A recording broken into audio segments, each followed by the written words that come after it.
Assalamualaikum warahmatullahi wabarakatuh.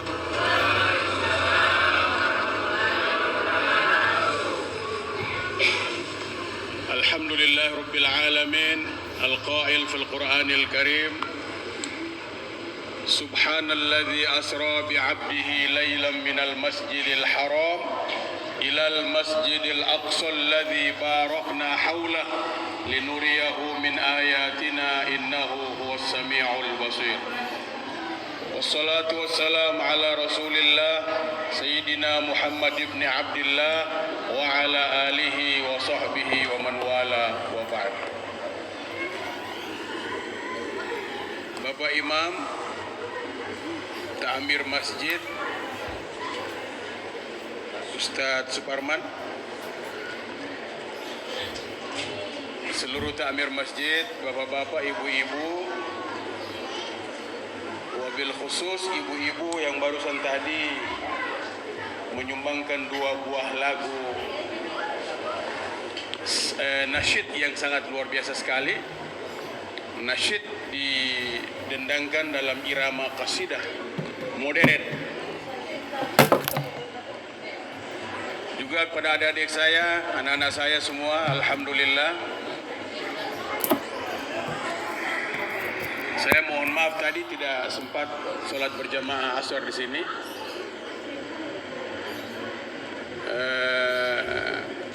Saya sholat asar di rumah karena tadi pulang dari berbagai kegiatan ke rumah sudah hampir jam 3.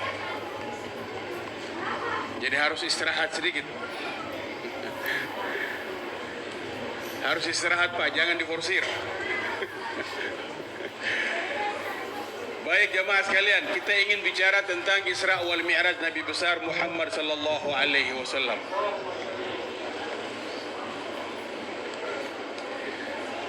Ada apa dengan Isra wal Mi'raj ini?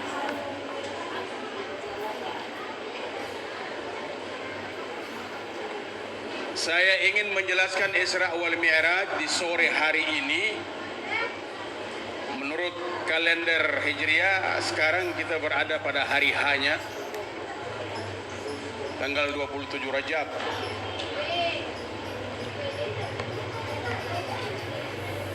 Peristiwa Isra wal Mi'raj ini adalah peristiwa yang sangat luar biasa yang tidak pernah dialami oleh Nabi dan Rasul sebelumnya.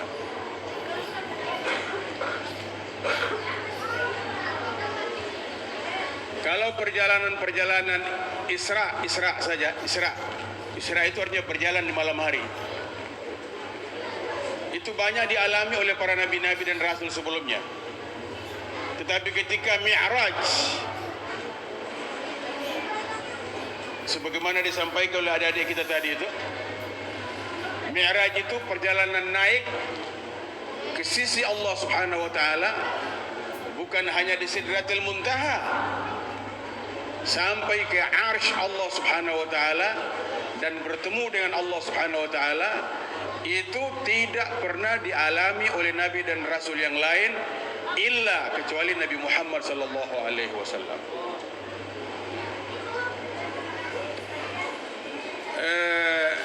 Ketika terjadi peristiwa itu, banyak orang Arab yang miring otaknya pada saat itu. Banyak orang Arab yang miring otaknya mendengar peristiwa itu. Karena otaknya dalam keadaan miring, lalu mereka berkata dalam keadaan kemiringan otak itu, ini Muhammad bin Abdillah ini magrum. Ibu-ibu tahu magrum? Gila ini Muhammad bin Abdillah ini. Bagaimana bisa kamu berjalan dalam beberapa waktu dari Masjidil Haram ke Al-Aqsa yang mestinya ditempuh 4 bulan perjalanan onta, cuma tidak sampai 1 malam. Itu kalau kita baca kitab-kitab tafsir yang menjelaskan sejarah Isra wal Mi'raj, mereka mengatakan Nabi Muhammad itu pembohong besar dan gila. Kemudian ditambahkan lagi dengan berita beliau di Al-Aqsa naik ke atas. Kata mereka itu lebih gila lagi. Kira-kira kalau bahasa sekarang perlu diperiksa ke psikiater gitu. Jadi kalau kita baca tafsir yang ditulis oleh beberapa ulama besar menjelaskan tentang ayat Isra wal Mi'raj itu. Saya tidak akan jelaskan panjang lebar sini karena banyak sekali pandangannya. Itu intinya itu. Belum lagi kemudian karena Abu Bakar As-Siddiq bersaksi, tokoh Arab yang sangat tua, Abu Bakar As-Siddiq yang pertama kali masuk Islam, ketika berita Isra wal Mi'raj sampai ke dia, ke beliau, apa kata Abu Bakar As-Siddiq? Saya percaya kalau itu datang berita dari Nabi Muhammad SAW. Lebih daripada itu saya percaya. Nah, karena Abu Bakar As-Siddiq bicara seperti itu, lalu orang-orang Arab tadi agak kaget mereka. Karena Abu Bakar As-Siddiq bagian dari komunitas besar bangsa Quraisy. Nah, yang miring semua tadi itu bangsa Quraisy. Jadi begitu tiba-tiba Abu Bakar bicara seperti itu, seperti petir menggelegar di hadapan mereka.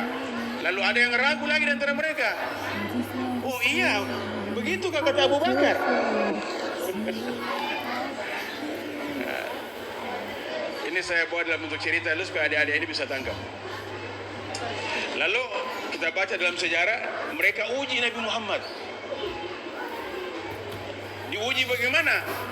Suruh dihitung jumlah jendela dan pintu, ventilasi Masjid Al-Aqsa.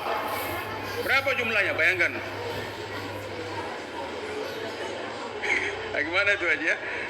Kalau saya yang diuji oleh dosen seperti itu, saya usir dosen dalam ruangan.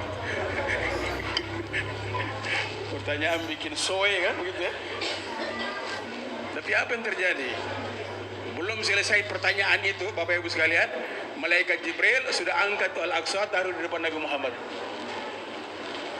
Dan tanpa dihitung jumlah angka ventilasi, jumlah angka jendela, jumlah angka pintu, bahkan pilar-pilar Al-Aqsa ditampilkan malaikat Jibril jumlahnya.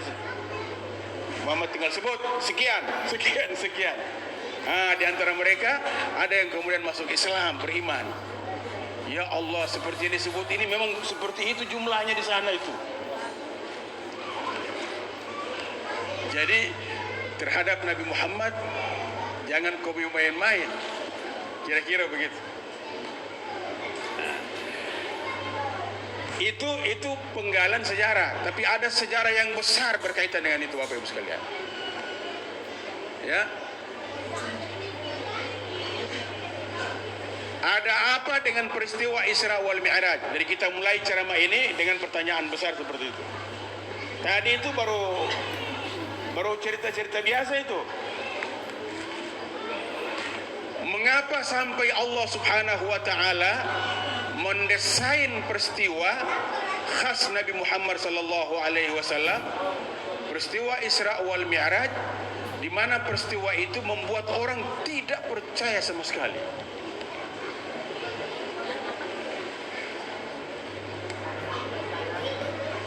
Kalau peristiwa itu dihidangkan saat ini, orang percaya. Oh, Nabi Muhammad ke Sidratul Muntaha, ke Arsy, ke Al-Mustawa. Kemungkinan benar itu karena Apollo 11 tahun 70. Tahun 70 berapa, Pak? 77 atau 78? Artinya kalau di zaman modern diberitakan seperti itu, orang cepat percaya. Karena ada fakta Apollo 11. Saya masih SD itu. Apalagi sekarang pesawat ulang-alik. Tapi ini peristiwa terjadi di mana belum ada pendidikan. Orang Arab Quraisy itu masih jahiliyah semua. Disebut jahiliyah. Jahiliyah itu bodoh. Jahil kan orang Arab bilang, ini bahlul, jahil ente. Nah itu. Padahal dia punya sendiri itu jahiliyah.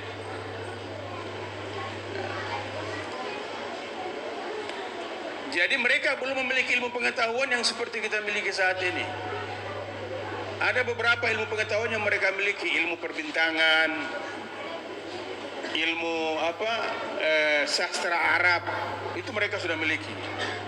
Tapi ilmu pengetahuan dalam pengertian sains, ilmu pengetahuan alam, fisika dan segala macam mereka belum punya. Belum ada pendidikan, belum ada perguruan tinggi. Ini zaman masih kuno sekali Bapak Ibu sekalian. Tiba-tiba ada cerita bahwa Nabi Muhammad yang baru beberapa tahun mengumumkan dirinya sebagai seorang Nabi dan Rasul, menghidangkan berita yang menakjubkan seperti itu. Pantas mereka tiarap semua.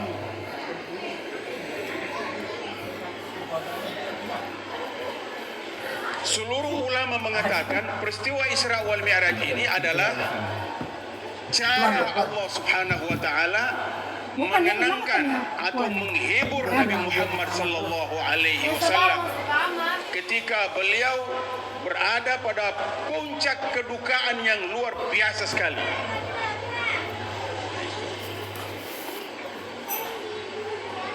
Ketika beliau berada pada puncak kedukaan yang luar biasa sekali. Kedukaan apa? Pertama,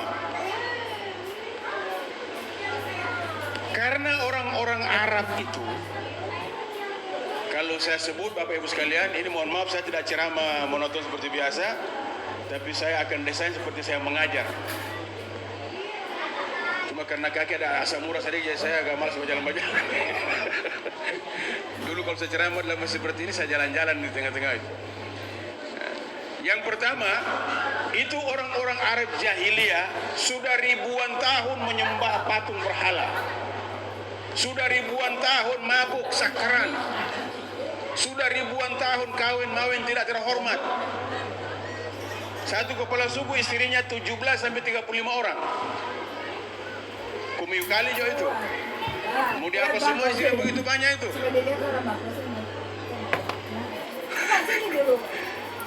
Seperti apa prom-prom yang dipajang-pajang di toko-toko perhiasan itu. Kepala suku besar kalau jam terbangnya besar, luas, berdagang kemana-mana, maka istrinya bisa mencapai 75 orang. Serius ini. Di mana kota dia berdagang, 1 minggu di situ pasti ada istrinya di situ. Makanya saya sebut tadi di depan dengan kawin mawin tidak terhormat. Ini kalau saya ikuti penjelasan karena ini tafsir Al-Quran. Kalau saya ikuti ini bisa sampai sholat Isya kita di sini.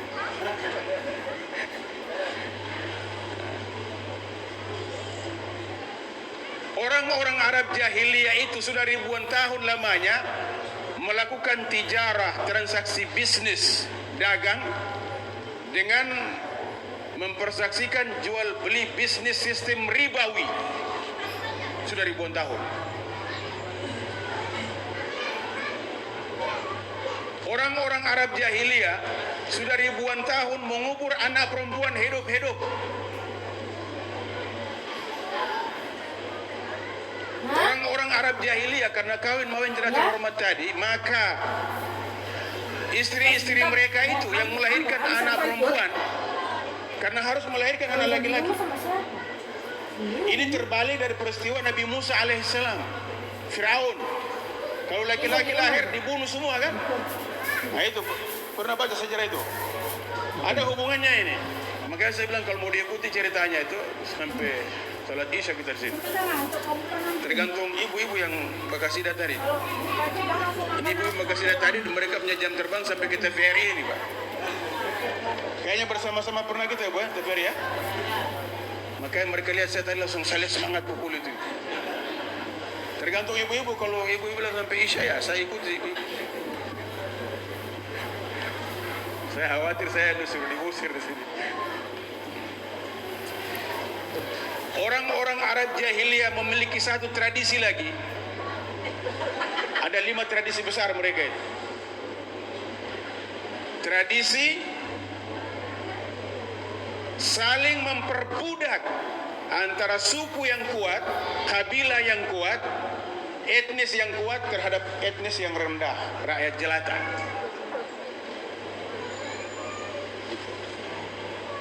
Beberapa tradisi Arab ini sudah berlangsung ribuan tahun. Minum minuman keras, judi, riba, kawin mawin mengumpul perempuan dalam jumlah besar secara tidak terhormat karena sesuai dengan selera perutnya mengumpul perempuan-perempuan itu. Itu sudah ribuan tahun lamanya. Tiba-tiba Nabi Muhammad datang,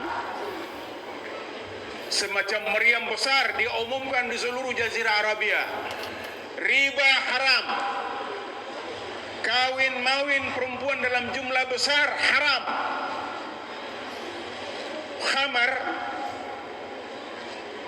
haram, judi haram, perbudakan haram. Jadi kaget mereka, semai kok. Menyembah berhala haram.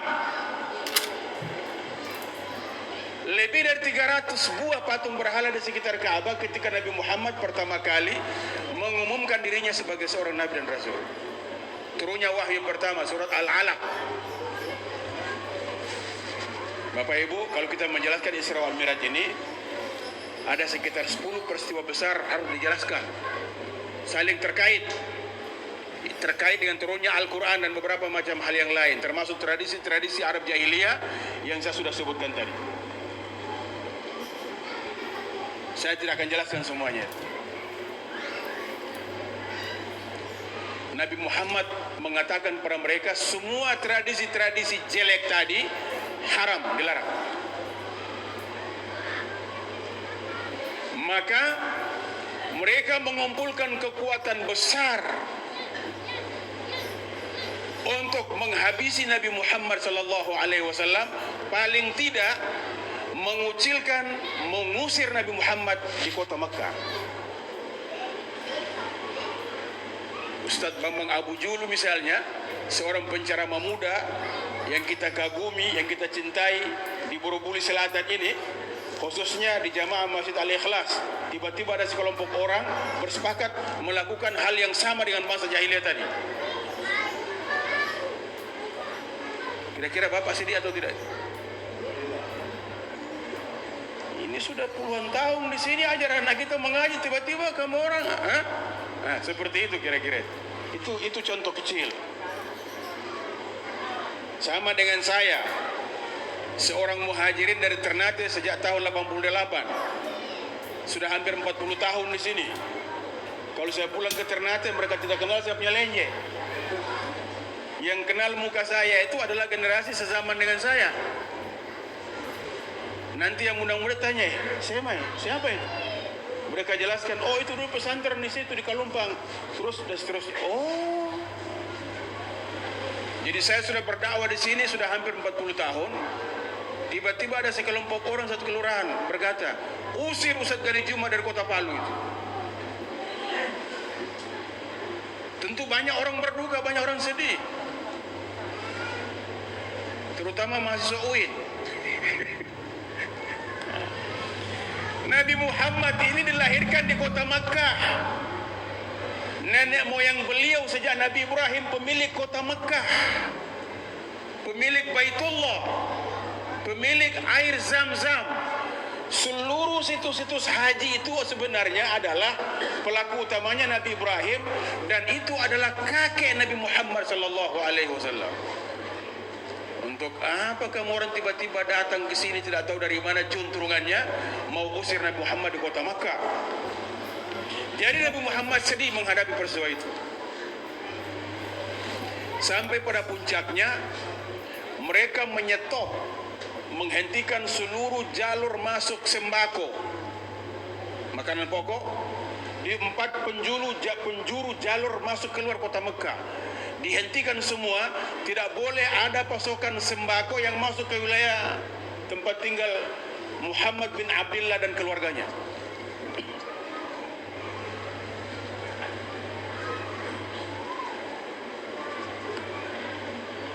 Sehingga Nabi Muhammad menyingkir dari kota Mekah ke pinggiran sedikit untuk melanjutkan dakwah Islam. Gagal rencana mereka itu.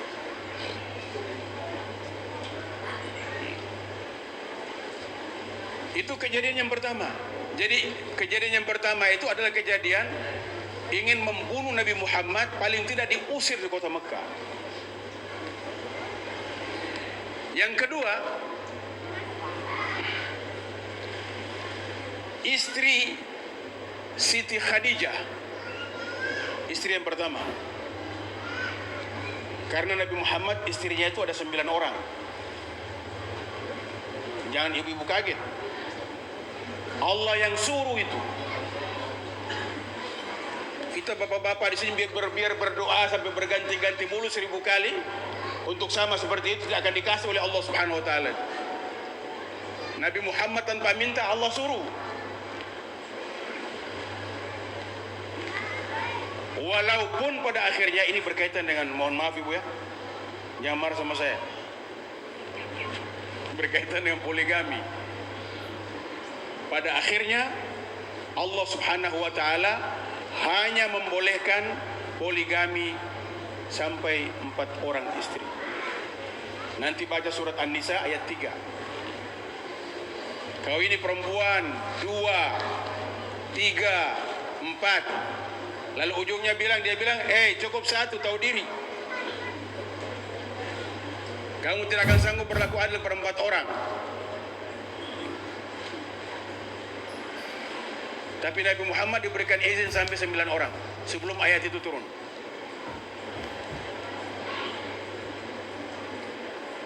Istri beliau Siti Khadijah,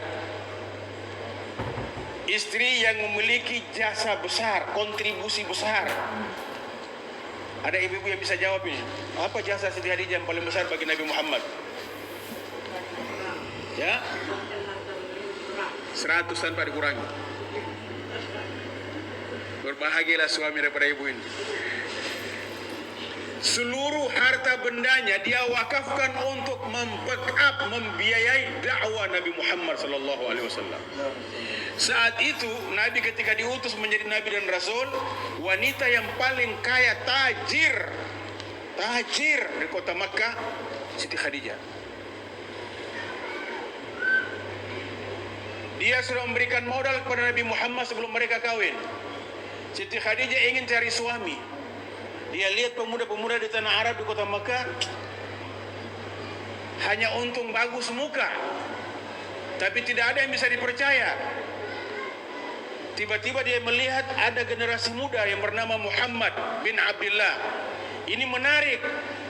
Menurut berita jujur, maka dia berikanlah modal.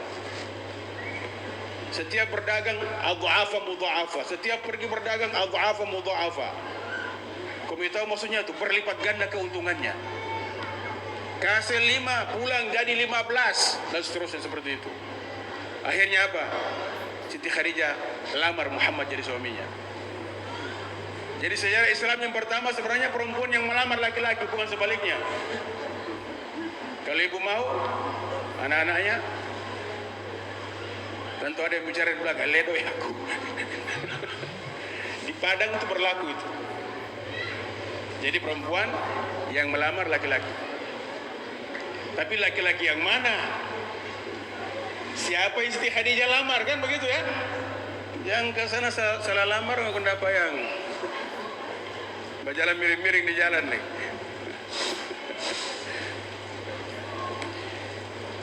Wanita di dunia ini, Bapak Ibu sekalian, yang pertama kali mendengar wahyu Al-Quran turun, belum didengar oleh manusia siapapun selain Nabi Muhammad, adalah seorang wanita yang bernama Khadijatul Kubra, Khadijah binti Khuwailid. Karena sesaat setelah Nabi Muhammad mendapat wahyu yang pertama, surat Al-Alaq, pulang ke rumah dalam keadaan gemetar. Mengetuk-ngetuk pintu rumah Khadijah. Kaget Khadijah, kenapa? Siapa yang bikin suamiku begini? Masuk ke dalam rumah, Nabi Muhammad mengatakan, ya zaujati zammiluni zammiluni, bungkus saya, tutup saya dengan selimut. Penasaran si Khadijah.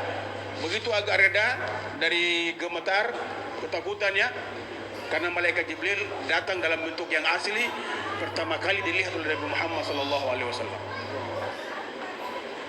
Ini juga punya cerita sendiri karena nuzul Quran itu. Saya sudah bilang tadi di depan, cerita Isra wal Mi'raj akan terhubung pada 10 peristiwa besar. Begitu Nabi Muhammad sudah agak ini, ditanya kenapa Nabi Muhammad cerita wahyu pertama turun tadi. Jadi wanita yang pertama kali mendengar wahyu Al-Quran turun adalah Khadijah. Ketika Nabi Muhammad berdakwah di kota Makkah, seluruh wanita Arab mencaci maki, memfitnah beliau. Siti Khadijah tampil membela beliau hidup dan mati. Sekarang Bapak Ibu, istri yang luar biasa jasa besarnya terhadap ajaran Islam ini meninggal dunia. Nama mati.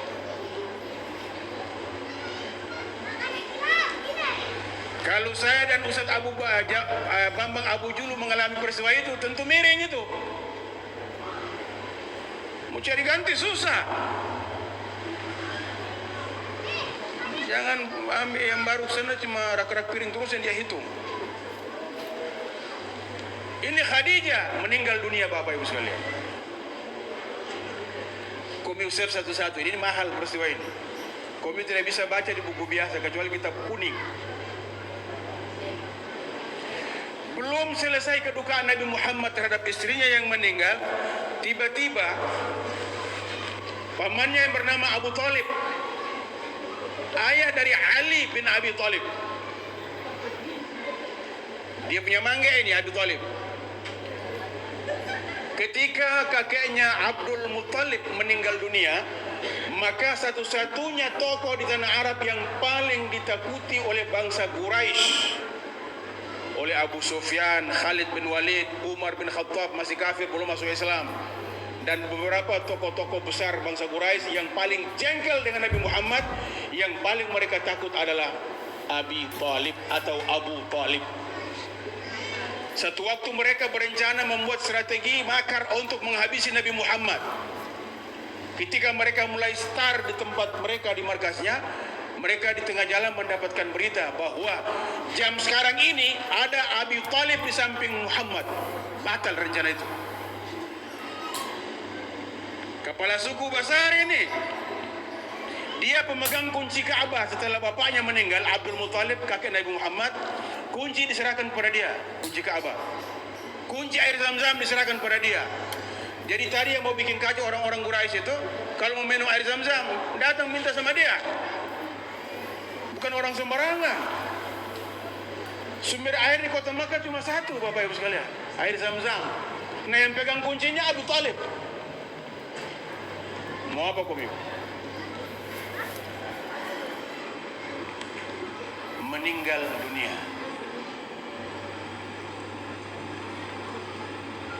Sudah berapa ini? 3? Itu ada 17. Nanti kita lihat mau disebutkan semua atau tidak. Supaya kamu tahu ujungnya apa. Untuk menjelaskan ujung harus dijelaskan dulu ini. Jadi begitu dia meninggal dunia, Abu Thalib, orang-orang Arab jahiliyah tadi semakin leluasa menyakiti Nabi. Maka kita bacalah sejarah, beliau pernah dilempari dengan kotoran manusia, kotoran hewan, tai unta, digali lubang di jalan yang biasa dilewati, terperosok ke dalam, kedua lutut ini berdarah-darah, kedua kuku dari kedua ibu jari di kaki itu terkelupas, ini berdarah Nabi Muhammad sallallahu alaihi wasallam setelah Abu Thalib meninggal. Jadi penasaran orang-orang Quraisy, kok tidak mati-mati juga ini?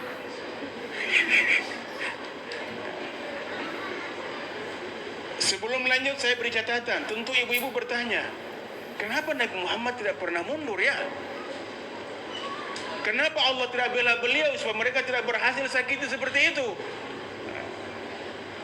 Memang beliau sengaja diciptakan oleh Allah Subhanahu wa taala untuk menjadi model dari seluruh manusia terbaik di bumi, dan dari perbuatan-perbuatan jelek semua orang akan diarahkan ke dia untuk menunjukkan kamu tidak akan bisa menghentikan orang yang berada di jalan Allah Subhanahu wa taala.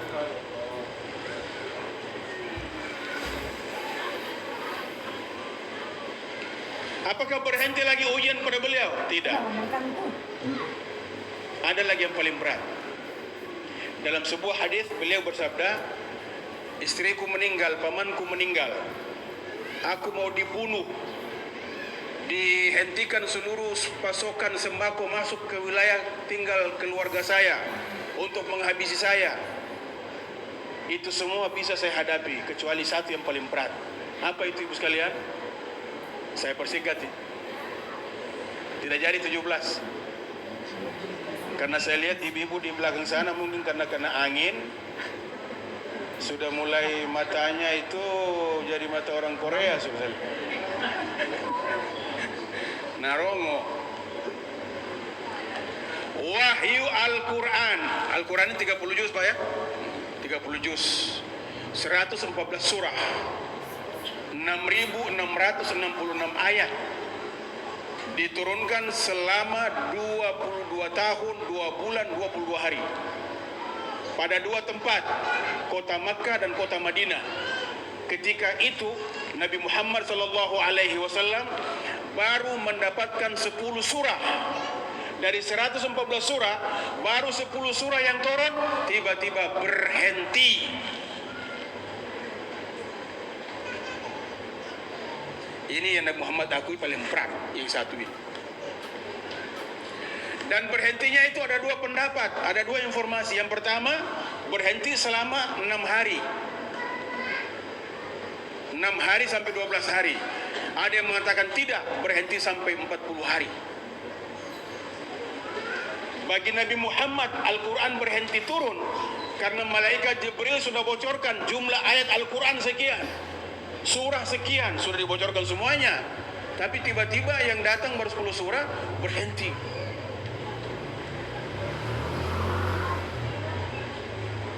Bagi Nabi Muhammad, jangankan berhenti 1 jam, jangankan berhenti 6 hari, 1 jam saja sangat menyakitkan sekali. Kenapa? Begitu wahyu berhenti turun, beliau sallallahu alaihi wasallam sekali-sekali pergi ke Gua Hira, tempat dulu Al-Quran turun. Untuk apa di sana? Curhat kepada Allah Subhanahu wa taala. Bahkan dalam sejarah dikatakan sekali-sekali beliau itu duduk di tempat dulu di mana dia duduk, didudukkan oleh malaikat Jibril, lalu diserahkan Al-Quran surat Al-Alaq, duduk di situ, tapi duduknya kira-kira kayak macam seperti kita bapak-bapak yang capek dalam perjalanan, pulang ke rumah terus duduk agak berbanting diri sedikit ya di kursi. Aduh, seperti itu duduknya itu. Dan Nabi kalau sudah mengeluh itu berarti berat sekali. Kira-kira kalau kita bahasakan, ya Allah berat ini hinaan pada saya. Kenapa berhenti ini turun Al-Quran? Kenapa sampai demikian Bapak Ibu sekalian? Rupanya bocor, Al-Quran berhenti turun itu bocor ke orang-orang Quraisy. Begitu bocor, naik baliho di Ka'bah. Kira-kira kalau sekarang ada caleg yang tidak jadi itu. Sekarang ke musim baliho ya. Tapi kalau ada caleg di sini yang hadir dan di lingkungan kita ini, kita berdoa mereka berhasil semua insyaallah. Yang saya sebut baliho di Ka'bah tidak ada hubungannya dengan baliho yang berkeliaran di mana-mana itu. Naik baliho. Bapak tahu apa isi baliho itu? Baliho itu satu baliho besar memanjang dari Hijri Ismail. Sudah ada ibu yang pernah umrah dan haji ya. Dari Hijri Ismail dia memanjang sampai ke atas Hajar Aswad. 2 tulisan. Menarik sekali tulisannya sekali, tapi menyakitkan hati sekali. Pertama tulisannya, Muhammad bin Abdullah sudah gila.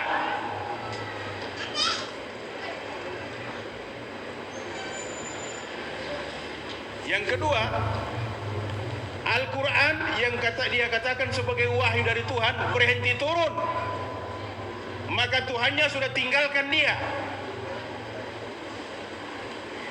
Nabi Muhammad itu biasa datang ke Ka'bah sholat malam. Dia baca itu baliho itu. Menjelang subuh beliau sudah menghilang di kota Makkah. Kemana? Ke Gua Hira. Kalau di Ka'bah kan kita lihat ke atas Kalau kita menghadap ke Arafah di sebelah kanan. Itu tadi. Sana beliau curhat karena sakit hati membaca beliau itu. Singkat cerita untuk itu. Kalau saya ikuti ceritanya 1 jam punya itu.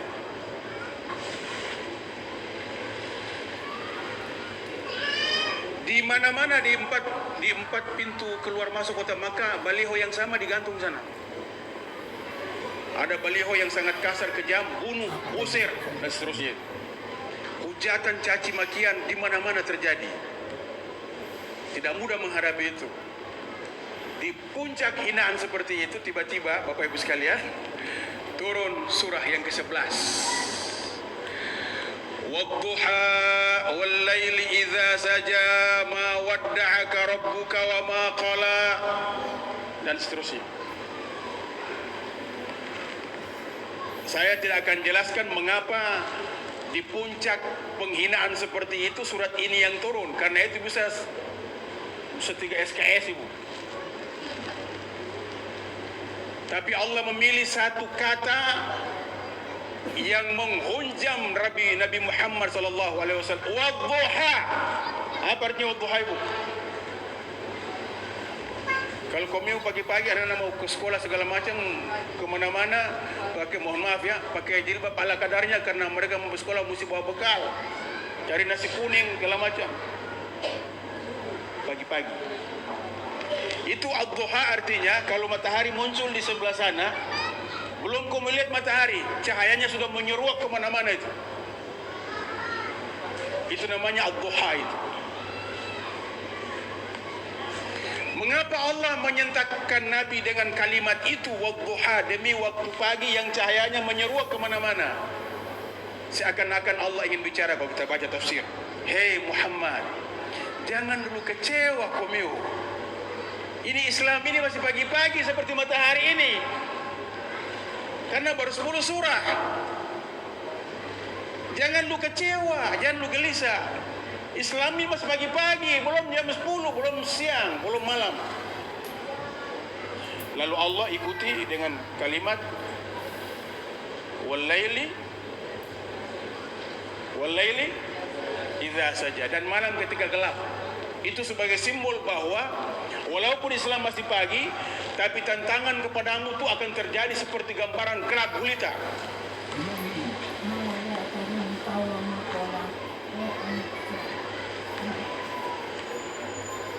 Bapak Ibu sekalian, perhatikan. Ingat tadi catatan tulisan di baliho di Ka'bah ya. Muhammad bin Abdullah sudah gila. Wahyu Al-Quran sudah berhenti turun. Tuhannya sudah tinggalkan dia. Ibu, ayat yang ketiga surat Ad-Duha itu menjawab baliho itu. Tidak main-main ini. Wadduha, demi waktu pagi. Wal-laili idza saja, dan malam ketika sudah mulai sepi, sudah mulai gelap. Ma wadda'aka rabbuka wa ma qala. Tuhanmu tidak meninggalkan kau dan tidak pernah melupakan kau. Jawaban terhadap baliho tadi. Nah, setelah singkat cerita, malaikat Jibril datang, undang Nabi Muhammad, diundang oleh Allah pergi Isra wal Mi'raj. Dari Makkah ke Al-Aqsa Palestina. Jadi ke Al-Aqsa dulu, makanya wajar umat Islam sekarang marah Al-Aqsa dijajah seperti itu. Karena Nabi Muhammad ada hubungan sejarah dengan nabi-nabi yang muncul di Al-Aqsa di Palestina, dan Nabi Muhammad pernah salat di situ. Dia yang menjadi imam pada saat Isra wal Mi'raj. Dia yang menjadi imam dan yang menjadi jamaah di belakang seluruh nabi dan rasul terdahulu yang pernah diutus oleh Allah Subhanahu wa taala. Dia jadi imam, lalu jamaahnya seluruh nabi dan rasul. Artinya apa itu? Itu artinya, hei Muhammad, kami semua ini mengikuti ajaran yang seperti kau bawa saat itu. Naik, bertemu dengan Allah Subhanahu wa taala. Nabi Muhammad diperlihatkan seluruh isi surga. Jadi satu-satunya manusia yang mendapat keistimewaan diperlihatkan isi surga, isi neraka sebelum meninggal dunia.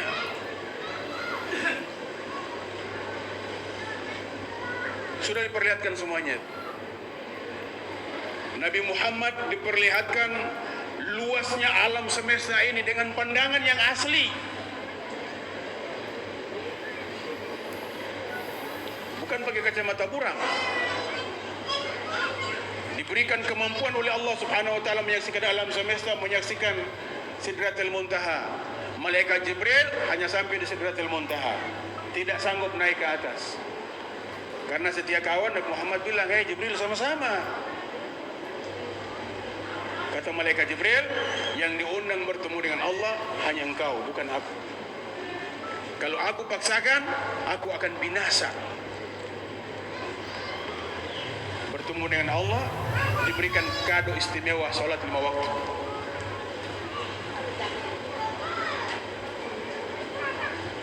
Jadi ceramah Isra wal Mi'raj panjang-panjang, ujungnya itu.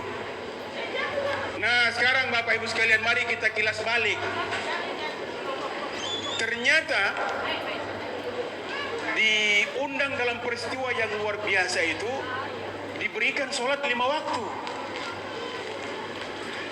Pertanyaan besarnya, apa hubungan sholat 5 waktu itu dengan peristiwa-peristiwa menyakitkan tadi di kota Mekah?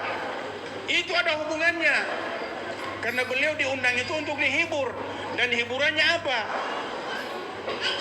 Sholat 5 waktu. Istri meninggal, paman meninggal, seluruh pasokan logistik sembako dihentikan masuk ke tempat beliau tinggal dengan harapan mati kelaparan dan diusir dari kota Mekah. Itu berarti bahwa beliau sebelum Isra wal Mi'raj mengalami musibah besar yang luar biasa bertubi-tubi.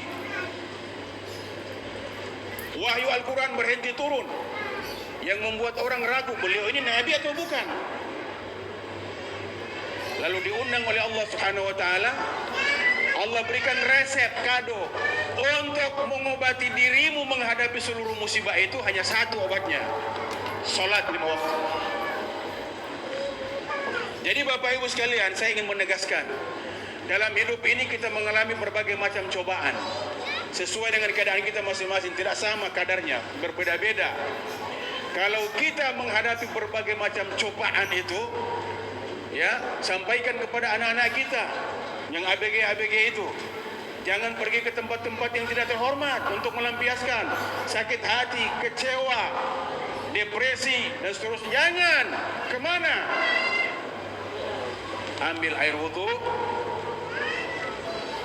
buka sajadah, salat di beberapa tempat sampai tempat terakhir ketika berdoa, tumpahkan, curhatkan semuanya kepada Allah Subhanahu wa taala. Allah akan memberikan jawaban dan jalan keluar. Sebagaimana Nabi Muhammad pergi Isra wal Mi'raj, di sana berdialog. Nabi Muhammad lapor semua kejadian di bumi di kota Makkah. At-tahiyatul mubarakatuh salawatut thayyibatu lillah. Itu laporan Nabi kepada beliau, kepada Allah Subhanahu wa taala. Segala kemuliaan, segala penghormatan hanya tertuju kepada Allah Subhanahu wa taala, tidak kepada yang lain. Nabi Muhammad menjawab,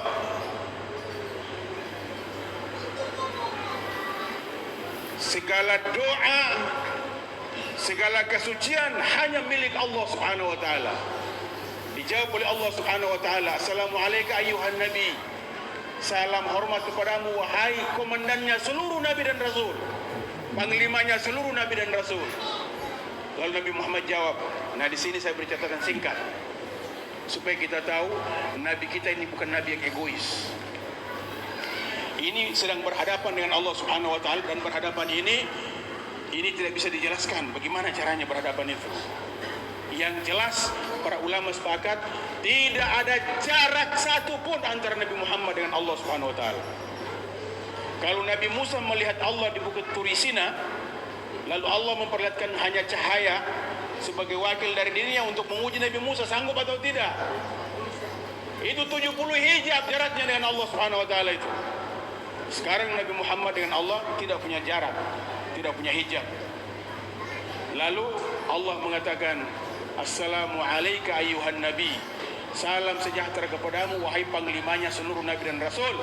Nabi Muhammad tidak egois, dia jawab seperti apa?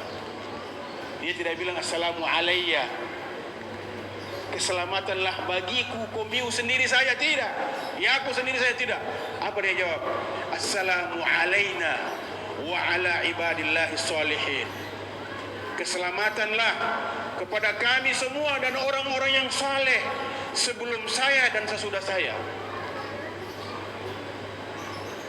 Lalu Nabi Muhammad berucap syahadat, asyhadu an la ilaha illallah.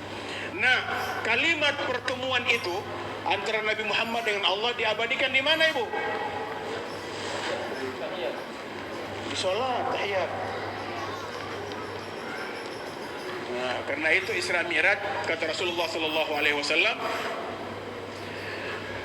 as-salatu mi'rajul mu'minin. Salat 5 waktu yang kita kerjakan itu adalah mi'rajnya orang-orang yang beriman. Semoga kita tidak pernah berhenti bermi'raj meneladani Nabi Muhammad sallallahu alaihi wasallam. Lebih dan kurangnya saya mohon dimaafkan. Hadanallahu wa iyyakum ajma'in. Wallahul musta'an, wallahul muwaffiq ila aqwamit thariq. Wassalamu alaikum warahmatullahi wabarakatuh.